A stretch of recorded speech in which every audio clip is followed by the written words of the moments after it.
Dans cette capsule aujourd'hui, je t'explique pourquoi il est important que tu te crées une vie qui a du sens, même avec la maladie, et que tu ne mettes pas ta vie en pause à cause de la maladie, même si ta vie est restreinte à cause de tes problèmes de santé. Je t'explique pourquoi il est important de se créer une vie qui a du sens malgré tout. Je t'explique comment jouer ta note, comment être toi, comment créer une vie dont tu sois fier. Et pour cela, comme d'habitude, je t'amène à te poser quelques petites questions.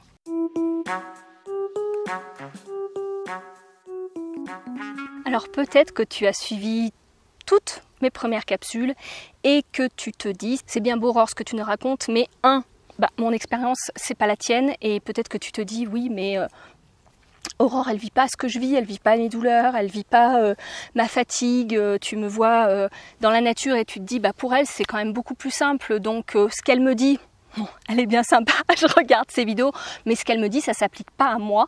Ou peut-être tout simplement tu te dis oui bon c'est bien joli tout ça, mais moi tout ce que je veux c'est ne plus être malade. Alors aller réfléchir à comme la dernière fois mes valeurs, qui je suis et tout ça, ça me fait une belle jambe, ça changera rien à ma situation. Eh bien détrompe-toi, c'est là où on a quelquefois une perception un petit peu erronée, parce que je vais te présenter deux scénarios et je vais te laisser t'imaginer deux scénarios. Premier scénario, tu attends que tout aille bien dans ta vie, que tu aies retrouvé ta santé, que tout soit parfait pour commencer à réfléchir à qui tu es, ce qui t'anime, tes valeurs, ce que tu as envie de faire de ta vie.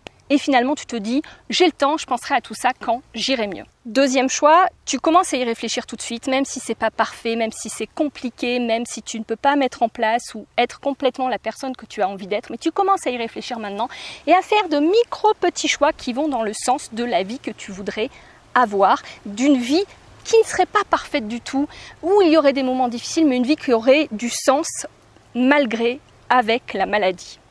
Alors, quand je te présente tout ça, qu'est-ce qui te fait le plus envie déjà? Alors, moi, je te dis tout de suite, c'est la deuxième. Qu'est-ce qui te paraît le plus compliqué? On est d'accord, c'est la deuxième aussi.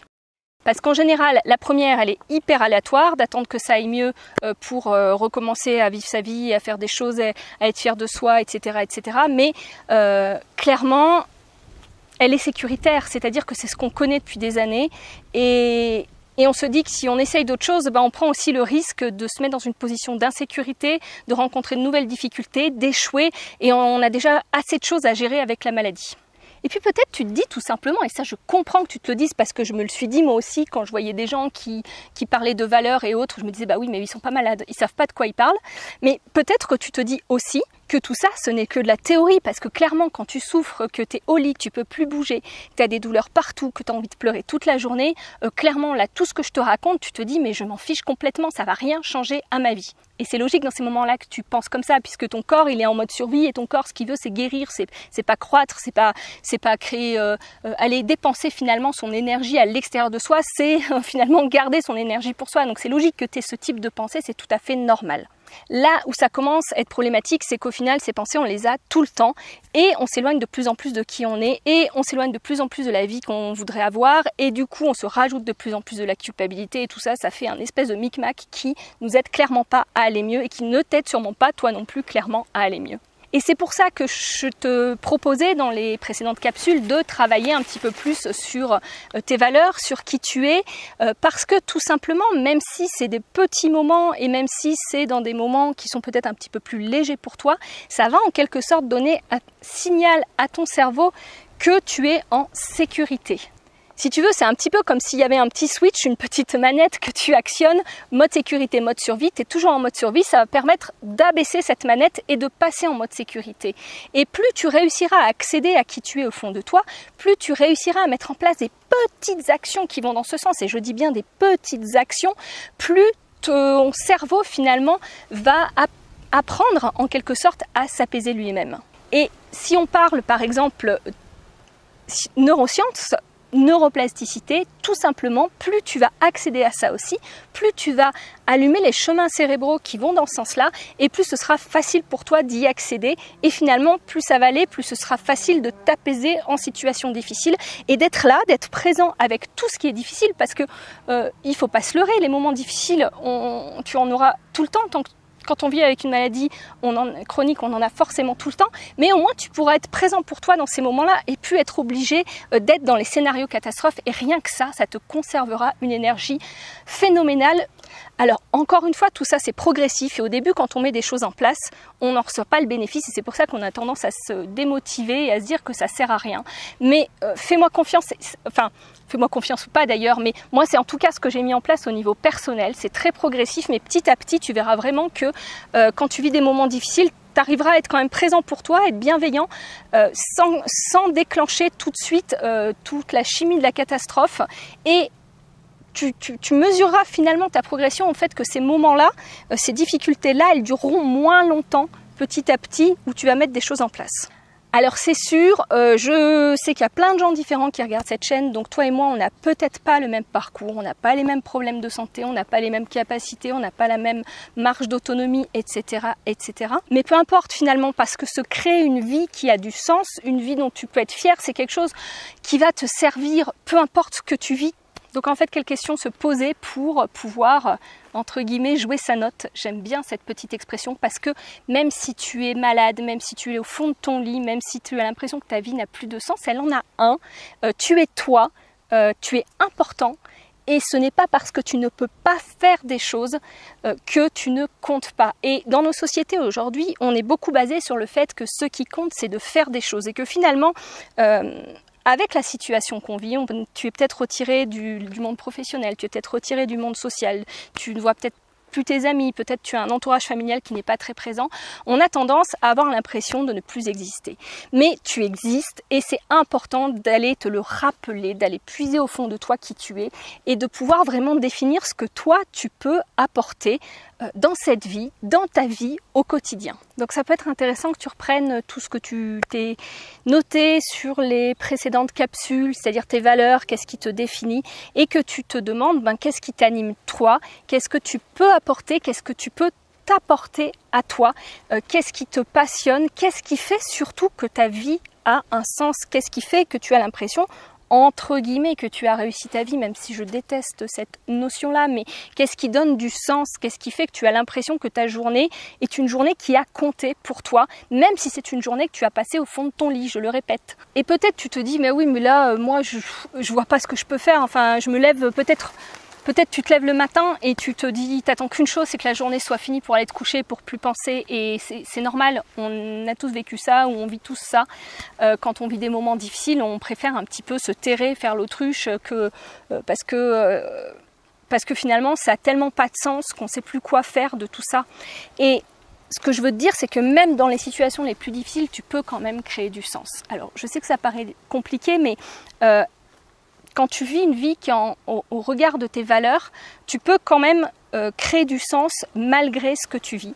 Et je vais m'appuyer sur un psychiatre, un neurologue que tu connais peut-être qui s'appelle Viktor Frankl, je ne sais pas si je le prononce bien, qui est très très connu pour avoir fait ce qu'on appelle la logothérapie, la thérapie par le sens.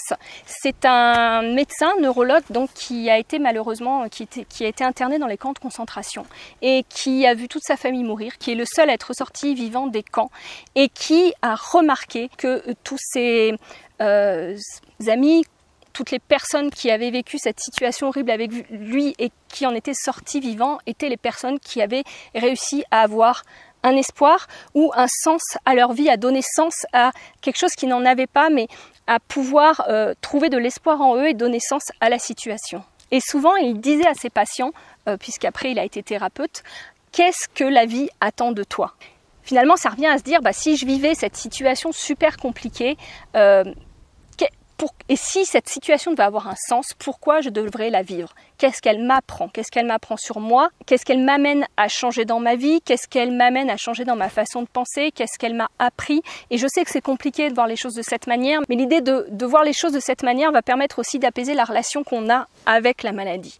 Et deuxième chose, le sens, il est le sens qu'on crée aussi à cette situation. Et c'est pas, comme je le répète toujours, parce que tu es au fond de ton lit, tu peux pas apporter quelque chose, que tu peux pas t'apporter quelque chose, et peut-être que tu la connais, je te renvoie, alors moi cette jeune femme m'a énormément inspirée, elle est très connue d'ailleurs, sur le TEDx de Claire Winland, alors je l'écrirai dans les liens de description, qui est une jeune femme qui malheureusement est décédée depuis, mais qui a toujours vécu avec la mononucléose et qui a fait tout un travail sur le fait de créer une vie qui a du sens, de créer une vie dont on est fier, malgré ce qu'on vit, malgré les difficultés. Et elle a aidé énormément de malades, elle a monté une fondation pour aider les proches et aider les malades qui vivaient avec la mononucléose. Et tu vois, pourtant, sa vie était de l'extérieur horrible, parce qu'elle passait ses journées à faire ses traitements. Je crois que plus de la moitié de la journée était passée au traitement. Elle a passé les 3/4 de sa vie dans une chambre d'hôpital.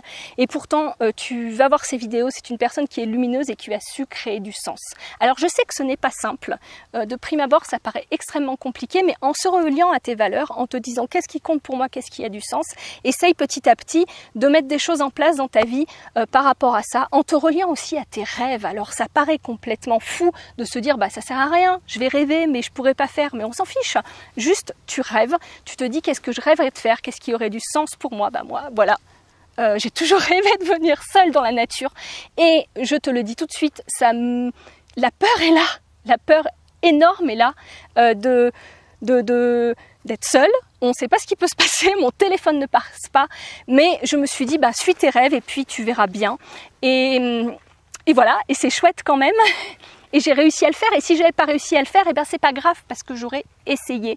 Et c'est ça que je veux te dire, ne mesure pas tes réussites, la qualité de ta vie à ce que tu fais, mais mesure-la à ce que tu es, c'est-à-dire à ce que tu essayes de faire, à essayer de vivre une vie qui a du sens avec tes valeurs. Parce que l'important, c'est pas de créer une vie qui paraît réussie aux autres, mais c'est toi de créer une vie qui te plaît. Et de toute façon, la maladie, tu ne la contrôles pas. C'est malheureusement quelque chose sur lequel tu as très très peu de prise, voire pas du tout de prise. Et du coup, ça peut être intéressant pour toi justement de switcher sur ce mode sécurité en disant à ton corps ok, ça j'ai pas de contrôle et je fais confiance à mon corps pour le gérer, je fais confiance à tout ce que tu as mis en place à côté. Peut-être tu suis des traitements alternatifs, enfin tout ce qui peut t'aider à aller bien, des médications, etc., etc. Mais à côté de ça, je vais cultiver qui je suis et ça va donner un signal aussi à ton cerveau que tu es en sécurité. Bien sûr, ce n'est pas miraculeux, mais petit à petit, en mettant plein de choses en place comme ça, où tu pourras prendre soin de toi, où tu pourras faire attention à toi, où tu pourras te faire passer en premier, je te jure que tu pourras en ressentir les effets, même si c'est très progressif. Voilà, donc moi je te donne mon exemple, ça fait 10 ans que j'ai pas conduit aussi longtemps. Alors c'est rien, j'ai pris mon volant, j'ai conduit 45 minutes. Mais j'ai pas conduit 45 minutes en plus dans des virages. J'ai eu très très peur que ça me déclenche des crises de vertige, etc., etc. Mais je l'ai fait parce que ça avait du sens pour moi et parce que rien que l'idée de me retrouver ici, même s'il y avait la peur, j'avais déjà le sourire aux lèvres chez moi. Et c'est des choses que j'ai mises en place petit à petit. Il y a 3 ans de ça, je passais mes journées quand j'étais au lit à regarder c'est ridicule, mais des vidéos de gens dans la nature. D'ailleurs, je te mettrai en lien, si tu es comme moi, si la nature est une de tes valeurs, est un de tes moyens de te ressourcer, je te mettrai des super vidéos en dessous d'une Suédoise qui fait, qui moi m'a beaucoup aidée quand j'étais au fond de mon lit. Et pareil, je me regardais des photos de cabanes dans la nature, je me lisais des bouquins de gens qui faisaient des treks. Alors, je savais très bien que moi, je ne ferais pas ça. Et je sais très bien que ce que je viens de faire, c'est juste prendre ma voiture pour faire 45 minutes et pour dormir dans la nature, mais dans un cadre sécure. Mais pour moi, c'est une petite aventure, c'est quelque chose qui a du sens. Et de l'extérieur, si je me base sur l'extérieur, c'est ridicule. Donc, rappelle-toi, c'est progressif, mais petit à petit, tu fais de l'espace en toi, tu fais de l'espace dans ton système nerveux, tu switches finalement en mode sécurité de plus en plus souvent et ça donne aussi de l'espace à ton corps pour guérir et pour te permettre de recapitaliser plus d'énergie. Bon, j'ai été très très longue sur cette vidéo, j'avais plein de choses à dire, je n'ai pas été structurée, mais c'est pas grave, c'est le principe des capsules d'être spontané et de partir sur un thème et de ne pas avoir réfléchi avant à tout ce que je vais te dire. Donc j'espère que ça te plaira quand même et je te dis donc à la semaine prochaine pour une nouvelle vidéo. Salut!